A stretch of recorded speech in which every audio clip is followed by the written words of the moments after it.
One and only Shakib Al Hasan. Shakib Al Hasan বাংলাদেশের ক্রিকেটের সাথে পুরা তথা পুরা ওয়ার্ল্ড ক্রিকেটের সাথে নিজেকে এমন ভাবে জড়িয়ে রেখেছেন যে আপনি চাইলেও সাকিব আল হাসানকে দূরে সরিয়ে রাখতে পারবেন না।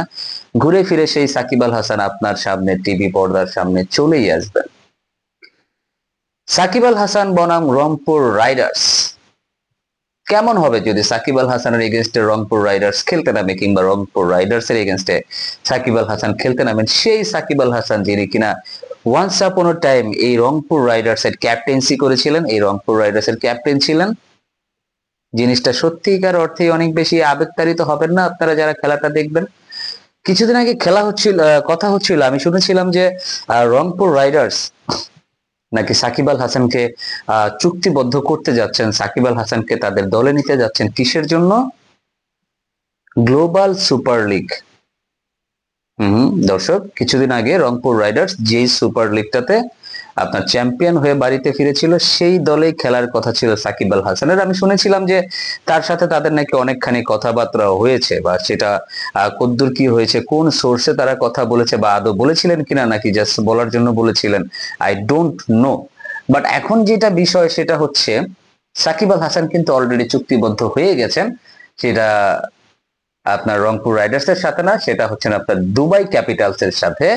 আপনার দিল্লি ক্যাপিটালেরই আরেকটা franchise team Dubai Capitals, Dubai Capitals এর সাথে অলরেডি সাকিব আল হাসান চুক্তিবদ্ধ হয়ে গিয়েছেন। আর সেটা সাকিব আল হাসানের কথা না, সেটা দুবাই ক্যাপিটালস তাদের ভেরিফাইড ফেসবুক পেজ থেকে তারা সেই ঘোষণাটা দিয়েছেন যে সাকিব আল হাসান তাদের সাথে গ্লোবাল সুপার লিগ টি-20-তে খেলতে যাচ্ছেন। এবং সেটা কার পরিবর্তে খেলতে যাচ্ছেন? সে হচ্ছেন আপনার সাউথ আফ্রিকান অলরাউন্ডার কেশব মাহারাজের পরিবর্তে খেলতে যাচ্ছেন। এবং তারা তাকে বেশ কর্ডিয়ালি ওয়েলকাম জানিয়েছেন সাকিব আল হাসানকে এই দুবাই ক্যাপিটালস এর পরিবারে। দর্শক, এখন আপনি বলেন যে এই সাকিব আল হাসান কি দুবাই ক্যাপিটালস এর হয়ে রেগুলার খেলতে পারবে? আর রেগুলার যদি খেলতে পারে, আমার কাছে মনে হয় সাকিব যদি রেগুলার খেলতে পারেন, দুবাই ক্যাপিটালস চ্যাম্পিয়ন হবে। আমি এখন রংপুর রাইডার্স এর পক্ষ নিতে পারছি না, যদিও আমাদের দেশের টিম, বাট আসলে সাকিব আল হাসান হচ্ছেন এমন একটা লাক, এমন একটা চার্ম, সে যেখানে যায় সেইখানে রং ছড়ায়, যেখানে যায় সেইখানেই রং ছড়ায়। সাকিব আল হাসান চাইলে হয়তো রংপুর রাইডার্স এর হয়ে খেলতে পারতেন, বাট আমার কাছে যেখানটাতে মনে হয় যে রংপুর রাইডার্স এর ফ্র্যাঞ্চাইজিরা তেমন একটা আগ্রহ প্রকাশ করেন নাই।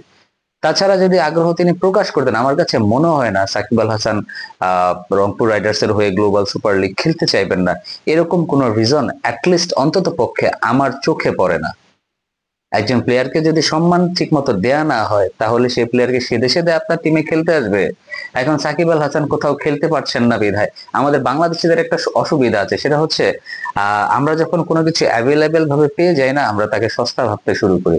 বাট সাকিব আল হাসানরা কখনো ভাই সস্তা হন না। আপনি যদি সস্তা মনে করে থাকেন সাকিব আল হাসানকে, তাহলে আপনি ভুল করবেন। সাকিব আল হাসানরা নিজেদেরকে এমন একটা জায়গাতে নিয়ে গিয়েছেন এত বছর ক্রিকেট ক্যারিয়ারে, যে আপনার মতো রংপুর রাইডার্স সাকিব আল হাসানকে টিমে না নিলেও সাকিব আল হাসানের কিছু যায়ও না আসেও না। দর্শক, অনেকে বলতে পারেন হয়তো বা সাকিব আল হাসান খেলেন নাই রংপুর রাইডার্স এর হয়ে। ভাই, দিস ইজ টোটালি এ ভুয়া কথা। আমার কাছে মনে হয় সাকিব আল হাসান, যেহেতু ওই গ্লোবাল সুপার লিগটা আমাদের বাংলাদেশে হচ্ছে না, হচ্ছে অন্য কোনো একটা দেশে, তো সাকিব আল হাসানের রংপুর রাইডার্স এর সাথে তো কোনো শত্রুতা নাই। সাকিব আল হাসানের রংপুর রাইডার্স এ খেলাটা, হ্যাঁ, সাকিব আল হাসানের রংপুরের পক্ষে খেলাটা জাস্ট সময়ের ব্যাপার ছিল মাত্র। বাট আমার কাছে যেটা মনে হয়, দেশের স্বার্থের কথা চিন্তা করে, দেশের রাজনৈতিক প্রেক্ষাপটের কথা চিন্তা করেই আপনার এই রংপুর রাইডার্স সাকিব আল হাসানের সাথে কোনো রকমের কথাবার্তাই বলেননি, বা তারা কোনো রকমের কথাবার্তাই বাড়াননি। বিলিভ ইট অর নট, আপনি যদি কখনো জানতে পারেন, কখনো যদি সাকিব আল হাসানের ওইরকম সাক্ষাৎকার দেওয়ার সুযোগ হয়, তাহলে অবশ্যই আপনি জানতে পারবেন যে রংপুর রাইডার্স সাকিব আল হাসানের সাথে কোনো রকম সিরিয়াসলি কথাবার্তা বলেন নাই। সাকিব আল হাসানকে দলে নেওয়া তো দূরের কথা, সাকিব আল হাসানের সাথে আমার কাছে মনেও হয় না যে এই ব্যাপারে তারা কোনো রকমের কথাবার্তা বাড়াইছেন। বাট ভাই, দিন শেষে Shakib is the best allrounder in this world cricket. সে ছিল, সে আছে, সে থাকবে। আপনি সাকিব আল হাসানকে কদর করেন বা না করেন, বিশ্ব ক্রিকেটে সাকিব আল হাসান নিজেকে এক অনন্য উচ্চতায় নিয়ে গিয়েছেন। আর সেই উচ্চতা থেকে টেনে নামানো আমাদের বাংলাদেশিদের পক্ষে সেটা কখনোই সম্ভব না।